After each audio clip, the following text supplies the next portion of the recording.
Welcome to my series, Finding the Truth in Music. Finding the Truth is such a great part of understanding the language of music because it helps us to see patterns. And when we see patterns, things are usually easier, more accessible, and we learn more quickly and we understand more deeply.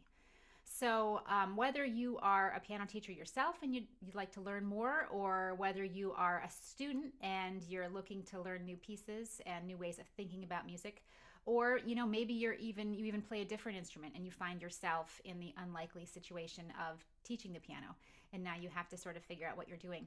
However, you came here, I hope that this helps you today. So, for today's piece, I'm so excited because this is one of my all time favorite pieces to teach. It's called Where Go the Boats, and it's written by the composer Chi Hua Tan, and it's from her collection called A Child's Garden of Verses. Now, I've had this copy since probably 1998. So it tells you how long I've been teaching this out of this book, and this piece is my favorite within the collection. But all of the pieces in this collection are based on the poetry of Robert Louis Stevenson. Um, and so she does include a little bit of the poem at the top of the piece, and I'll show you that in just a minute. So what I'd like to do today is play the piece for you and then ask you to think about what is true musically throughout the entire piece. And it could be anything. It could be rhythm, it could be, notes, it could be the mood. Think about what is true throughout the entire piece. Okay, so now let's go over to a different angle so you can see the music a little bit better. There we go. All right, here's the piece.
So, what did you hear that was true throughout the entire piece? Maybe you noticed that the piece is really written with one mood. There's one mood of that, and there's a feeling of calmness and a flowing sense, and it's reflective, and it just moves ahead in this beautiful legato way. Very gentle. Maybe you noticed that there wasn't a contrasting idea, so it didn't go from that very relaxed mood to something very excited or jumpy. So that's one thing that's true throughout the piece. You may also have noticed that there's a lot of eighth notes, and in case you're unsure what I'm talking about there, these are eighth notes. The way those two notes are grouped with that little bar, and you can see a lot of those eighth notes throughout the piece. It's almost entirely made of eighth notes. And all of those eighth notes are actually fifths. So that's an interval on the keyboard where each finger has a key. So you play finger 5 to 1, but those other 3 fingers in the middle are all resting on their own key. Sometimes these fifths are 2 white keys, and sometimes they're a white key and a black key. The black key is played by the pinky, and sometimes the black key is played by the thumb. But you're always using 5 and 1, 1 and 5. And those fifths go from hand to hand. So you probably noticed that the left hand always started and sort of transferred that right over to the right hand. So it's a beautiful feeling of hand to hand broken fifths. So those things are true throughout the entire piece. There's only one other thing that does appear quite often. The only interval really besides the fifth that you see with any regularity is the second. And I'll put that in a different color. So I'll do this aqua color here. Notice that those right there are seconds. And those are quarter notes. So quarter notes don't make an appearance very often, but when they do, They are descending seconds. So go ahead and listen to measure 3. Here they are. A second is from one key to the very next. Here's the next one. So that could also be a truth. And then here's in measure 7. That when you do play seconds, they're quarter notes and they are descending. So those are some of the important things that you may have noticed, and that really can help our learning. So let's look at how those truths can inform the learning. Well, we know that with the one mood throughout, you can see all those long lines, those long curved lines. Those are the slur markings that mean to play legato. So that's a certain touch that we have to develop, where we play one key and then we don't lift our hand until the next key plays. So we get a smooth sound even without the pedal. Very different than playing and then lifting. So that's one thing that we work on in the piece.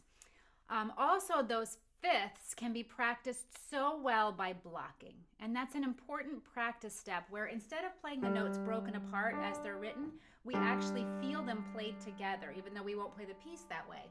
But that allows us to feel what those fifths actually feel like under our fingers, because as I said, some are all white keys and some have black keys. And this is just a great practice step for learning the piece. I'm blocking right now. And that allows me to feel those longer quarter notes as well. So when you can do that blocking step throughout the piece will practically play itself. And blocking fifths is also a good idea technically, because that supports a good hand position. And by that, I mean a pinky that is played tall, not flat down like this, which sometimes happens. And then the thumb that's played on the side of the nail right here, rather than down on the knuckle, which you see sometimes if a student's hand is too low or if their posture is slumping. Sometimes you'll see them actually play with their knuckle, which really is awkward and gets in the way of a smooth flowing line. Okay, so those are some of the ways that knowing the truth can help your learning. You can block as a practice step. You know that the fifths, they're not all white keys. So when you do play the white and the black key, for example, rather than twisting your hand like that awkwardly to get that black note, just scoot in like this. The black keys are shorter and taller, so it makes the most sense to scoot in like that. That way your hand will keep a perpendicular arrangement to the keyboard rather than one that's twisted and awkward. So as you block, that will help you to feel those different hand positions as well, and to develop a good strong actual hand shape. So all kinds of benefits of that. Then also, I want to add just one more little fun thing at the end that I've done with this piece. One really helpful teaching tool is a set of dice, or a single die, I guess you would say. And this piece just happens to have 6 lines in it. And typically when we mark the form of a piece, we use letters. But for this piece, I rather have the students number each line in the piece, like this, 4, 5, and 6. And then this works really well for being able to practice starting in the middle of the piece rather than always at the beginning. It's a very important thing, even if a student is reading a piece of music, to be able to start anywhere. And then it becomes even more important if the student is memorizing the piece. Then you can have a lot of fun with the die and have them roll it. And let's say they roll a number 4, then they have to start at line 4, either with the music or without, depending on what they're doing with the piece. So that's a really fun added benefit. And as they are memorizing and learning the piece, one of the things that I also love is that the very first position makes a G major 7 chord, which if you stacked it all together would be spelled G, B, D, F sharp. I'll play it down here in this octave. Isn't that beautiful? It just has this mix of sweetness and melancholy that I love so much, and I love major sevenths. Maybe that's one of the reasons I've loved this piece for so long. But those notes, G, B, D, F sharp, are split apart between the hands. So you play G and D in the left and the B and the F sharp in the right hand. There's your starting position. Now, in lines 1, 2, 4, 5, and 6, that's your starting position. So that's a really a nice thing to know, that such a beautiful chord starts the majority of the piece. And in line 1, of course, it starts here as well as line 2. And then as we move over, line 4 is the same position but up an octave. Line 5 is back to the original position. And then line 6 is an octave lower. And line 6 is entirely made of that G major 7, except for the chord at the end. So it's just a beautiful way to end the piece. And I have found over the years that students just play this piece well. I mean, if you teach this and you're excited about it, I don't think I've ever had anyone not like the piece, and they really sound good on it. So I really think that that's the mark of really good pedagogy, really good composing for the piano, because we want our students to shine, right? And we want them to play things that connect with the audience and connect with them, and that they can really where they can really express themselves. So this piece really has all of that. It has the consistent mood throughout. It's smooth and flowing and calm and peaceful and reflective and beautiful.